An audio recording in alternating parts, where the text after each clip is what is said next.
and generates a shield with an absorption that scales based on Layla's max HP. The shield scaling can be really good, and if you fully build her as a shield support, it does the job of making most battles generally comfortable. It also has an additional cryo damage absorption, making it more effective against cryo enemies. Her skill has a 12-second duration, but also exactly a 12-second cooldown, meaning that if it doesn't break, we can refresh it right away after it expires for a nearly full shield uptime. While the shield is active, you can accumulate these so-called Night Stars. It automatically accumulates 1 star every 1.5 seconds, and whenever a party member uses a skill, you get 2 stars. Once she reaches the maximum 4 Night Stars, these will turn into shooting stars that seem to target the closest enemy within range. While each star targets one enemy, they can potentially deal splash damage if 2 enemies are grouped very closely. Then after the 4 stars have been used, you can start accumulating Night Stars again, which repeats the whole process. However, if the shield breaks or expires while you're in the process of creating Night Stars, you will lose all the ones you collected. Skill seems to have a specific ICD as well. If all the shooting stars hit the same enemy, only the first one will apply cryo, while the next 3 don't. As for her skill's particle generation, it doesn't generate any when she hits enemies upon her initial cast. Instead, it only generates 1 or 2 particles when one of her 4 shooting stars hits an enemy. This presents some considerations to keep in mind. If the shield breaks, it halts her energy generation. Layla is also unlikely to catch her own cryo particles since she'll be off-field more when the shooting stars hit enemies. Instead, another active character will be the one getting the particles. This reduces the amount of energy she gets from her own generated particles, thereby requiring her to build more ER than normally, or use other effects to help get energy, which I'll talk more about later. Related to her skill are her first and fourth Ascension passives. Her A1 passive gives an increasing shield strength buff to a teammate protected by her shield when it stacks Night Stars. This basically makes her shield able to take more damage, boosting her defensive utility. Then her A4 passive gives her shooting stars a damage increase based on 1.5% of Layla's max HP. By default, her skill damage multiplier actually scales on attack, but with this passive, at least her damage sources are streamlined to scale up. Then for Layla's burst, it's a very simple ability. She summons a floating ball that fires starlight slugs every 1.5 seconds at enemies within its large AoE. Its main purpose is to apply cryo with damage on the side. These target one enemy at a time, but can use flash damage to closely grouped enemies. But unlike her skill damage multiplier, which scales on attack, her burst's damage multiplier is inherently based on max HP. As for its ICD, it has a standard ICD limit hitting the same target. I don't think this can only work. apply cryo every other hit, which is every 3 seconds. You also want her skill and burst to be active at the same time, because when a starlight slug hits an enemy while her shield is active, a Night Star can be generated once every 0.5 seconds. And like her skill, the burst has a 12-second duration and cooldown, which shows how perfectly they line up. Since its cooldown is quick, it also has a low 40 energy cost. As a summary, Layla's short cooldowns make her quite good for quick team rotations. I can turn it off and burn it again. Relatively low damage scaling, this gives the impression that they're not meant to really deal noteworthy damage, but rather Time to begin work? cryo application. Still, if you really want to get more damage out of her, I'll include DPS build recommendations in the build section.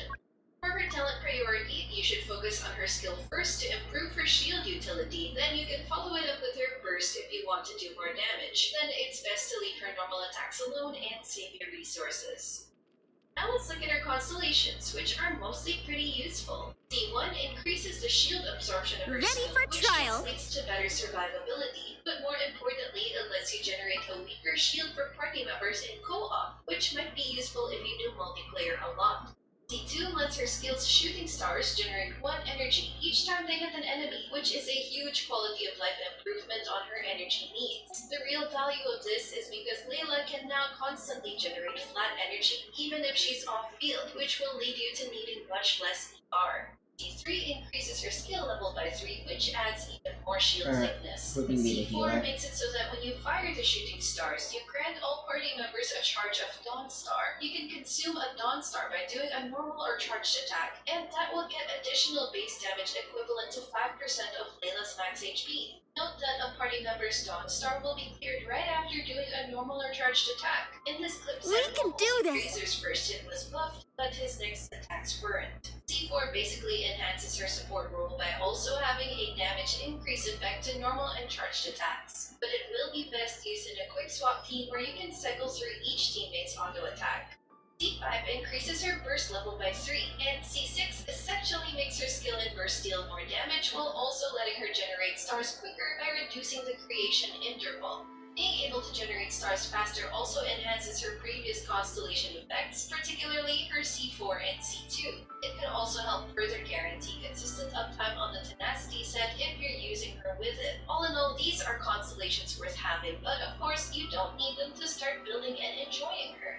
Moving on to her builds, when it comes to her artifacts, you can either go for a support-focused or hybrid support DPS build. My personal recommendation is to focus on her as a support, but I'll also discuss how to build her for The more Hydra can get in damage. the way. A support build is very simple and efficient, as it prioritizes making her shields PP and ensuring consistent burst uptime. As such, the main stats needed will just be a full HP build on her Sands, Goblet, and Circlet. If you have no other I can source try of Noelle, but ER, I'm you not could really opt sure for about an that. ER Sands to help guarantee burst uptime. However, putting on an I wanna ER try weapon pairing and Noelle getting with ER from Geo substats Traveler can be again, enough to honestly. fulfill her ER requirement. Then the Yunjin, preferred substats Noelle, are HP and Geo ER. Traveler, If and you do then get some crits, then that a does increase her fourth damage by flat a little slot, bit, which I but don't they're know what to lower do with. priority for a support build.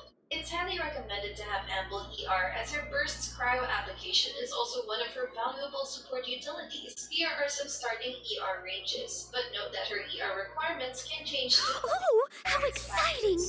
if you're trying to burst right after cooldown within a 12 to 15 second rotation, her ER requirement is a bit higher. With a cryo teammate who also generates cryo particles, she may need around 140 to 160% ER. But if she's a solo cryo unit, it may rise upwards of 200%. While it looks unusually high, it's largely due to her having no other cryo to battery her, and being unable to catch her own particles. But to emphasize, why not, this although is if you're this- aiming to burst right after cooldown. However, if you're only bursting every 20 seconds or so, then her target equals her, and you also have more time to funnel particles while she's on field. With a cryo teammate, this can range from 100 to 140%.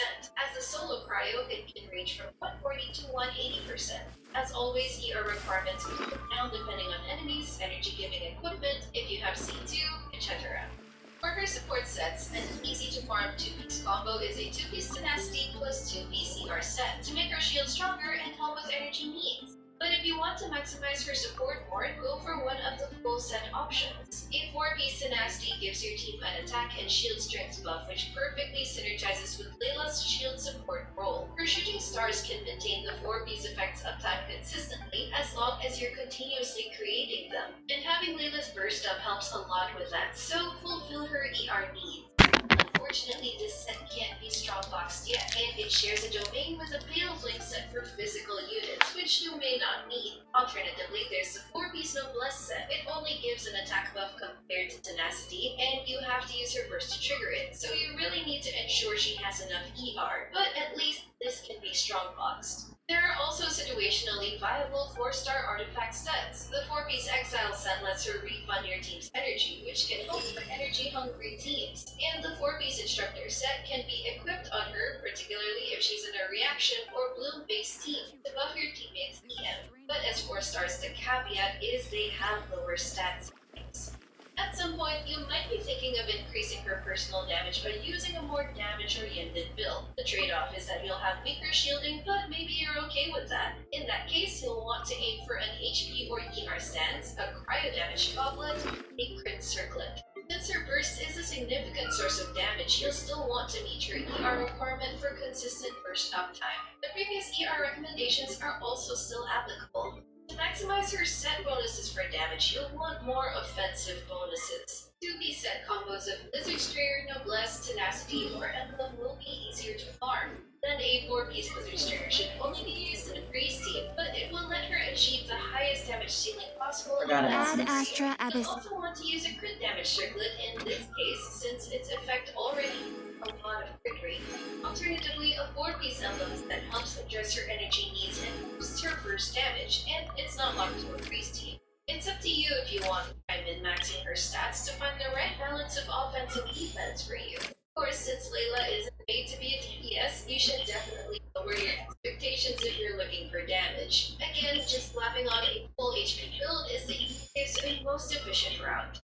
Now for her weapon options, and like with artifacts, it depends if you're looking to boost her support utility or damage, and since Layla is primarily an HP scaling character, attack isn't as important of a stat here. Starting with your support weapons, my top recommendation is the Favonius Sword. It helps address a lot in all of her ER needs, and it lets her generate particles for herself and the team. Generating particles for herself will be particularly valuable when she casts her skill, as she can at least catch them while she's on field. You may need to build some crit rate on her to more reliably proc the effect, but this becomes less of an issue if she's on a freeze team since Cryo Resonance gives characters added crit rate and less so if she has a Blizzard Strayer equipped. Another possible ER weapon is the Sacrificial Sword, but since her skill cooldown is already very short and she doesn't generate particles upon casting it, what you're mainly looking for here is the high ER it gives. Its skill reset effect also has a cooldown which limits how often it will be activated.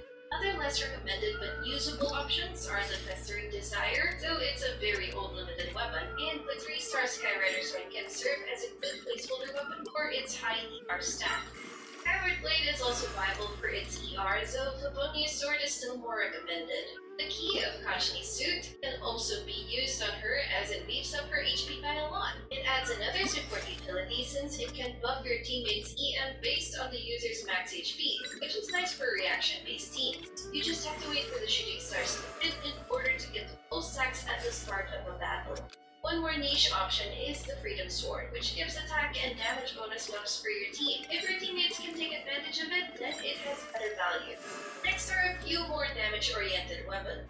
If you are trying to give her a DPS build, the previous ER weapons to fulfill her energy requirements and Key of Kashni's Suit to increase her HP scaling damage are still viable. You do get a few more possible options for increasing damage. One is the Harbinger of Dawn, which is a cheap and very effective choice since it gives her a ton of crit stats as long as her HP is above 90%. This can likely be the case since she'll quickly be swapped in and out anyway. However, the moment she gets I kind of damaged forgot how enough this and works. without a healer in the team, it loses half its utility, already making it a bit risky. A more premium option is the Jade Cutter, but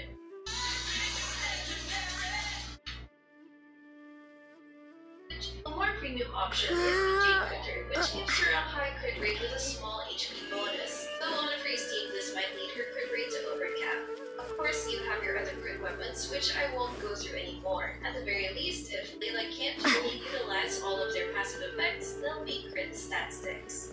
Finally, let's cover some of Layla's best team role recommendations. In this aspect, you may be wondering how Layla compares to our already existing 4-star Cryo Shielder, Diona. Here are some main differences between them that you can consider. Diona consolidates both shielding and healing, while Layla simply shields, which means if you need healing, you will need to delegate that role to a different character. However, Layla does her shielding duty very well. Factoring in Layla's and Diona's multipliers and bonuses, This realm is Layla's truly shield is comparable to a C5 Diona hold skill shield, assuming equal investment. From there, Layla's shield just gets better with constellations. Concerning energy, Diona can generate particles upon her skill cast, making it easier to funnel particles and battery others in quick swap teams. Layla, on the other hand, If you generates ever have particles any over quest- time, making it harder to funnel to a specific character unless that character takes a lot of field time. Layla has shorter cooldowns, which means you can get her shield back slightly sooner than Diona's shield if it breaks. Layla can also have a more consistent uptime on her cryo application compared to Diona. Just Then me, here's each my of them have computer their really respective quiet. bonus effects, and the relevance of each can depend on the team and personal preference. But moving on, Layla can be a generalist shielder for many teams, as long as her cryo does not disrupt important reactions of that team. Thankfully, her short cooldowns can accommodate both short and long rotation times for various teams. There are some teams, though, where she can perform more optimally. Layla works pretty well in a freeze team, as she can be a constant source of cryo application that sets up or triggers Frozen. This team template is a cryo DPS and a hydro unit, and Layla will be the second cryo providing support utilities. The fourth slot can be Anemo, another hydro, or another cryo. Anemo units are highly effort to crowd control enemies and swirl around the Hydro or Cryo auras, making it easier to freeze them together, and to shred Cryo resistance with a Iridescent Renderer set. Here, Layla gives strong shielding that if ever an unfrozen enemy gets a hit in, she can protect you from them, and so having a healer in the team becomes less necessary. Preferably, she'll be built with a 4-piece tenacity or noblesse to buff the DPSs, or a Blizzard Strayer if you want to boost her damage output. In this regard, she will work well alongside all the currently available Cryo DPSs. If you have Shenhe on the team, who's a Cryo damage output, Oh, it's you. that's one way to get Of course. If you damage. One specific variant of a priest team is also the Morgana comp, which is originally composed of Ganyu, Mona, Penny, and Diona. If you don't have Diona, then Layla is a viable substitute since her cooldowns fit well with its 15-second rotation time. If you remove a Hydro unit and just keep in Cryo units with an optional Animo or Geo, then the team can be a mono Cryo team instead. Oh, here However, we go. it's highly God. preferable to have Shenhe in the team to give a huge damage boost to all the Cryo members. There are also Bloom teams that incorporate the freeze reaction. A Fridge team makes your Bloom team have freezing for crowd control, and to help your Hydro unit more consistently trigger the Bloom reaction. Layla can also protect you from the self-damage mechanic of Bloom, but because of that you will really want to build her into a full shield support to ensure that her shield does not break prematurely from the combined damage of your enemies and Bloom. Freeze is also Interesting. compatible on a Hyper Bloom team, which involves a Oh, Hydro, it's you. Electro, Electro, Of and course. Cryo, creating If you what's are- called a Hyper Fridge team. It also gives similar benefits to the Fridge team, but this time making Hyper Blooms the main damage source.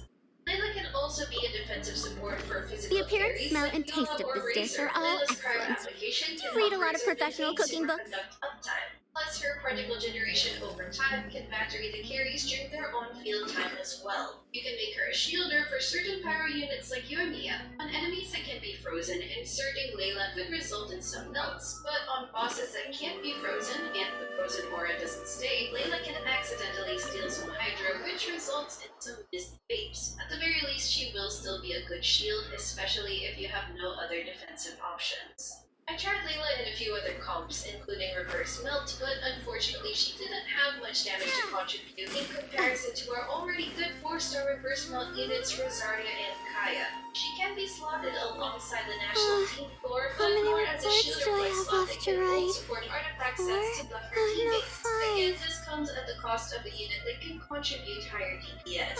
There are no, probably a no. couple of niche builds that you can experiment with, but the ones I've discussed in When this did you so get far will back? be the common team templates, and perhaps more comps may arise in the future. Anyway, that's going to be all for this Layla guide. I personally find her to be a simple and straightforward unit who does her job well. Now, if only That's she can really submit all good. her papers in time. Let me know in the comments if you pulled Layla and what you think of her. If this video helped you out, don't forget to leave a like, consider subscribing to my channel When did if you you get haven't back? already, and I will see you all soon. Take care. Aww, why do I have to rinse It's really good. papers? Why? I think that's everything. Yeah, according to my volume mixer, things are just really quiet. We should do something about that.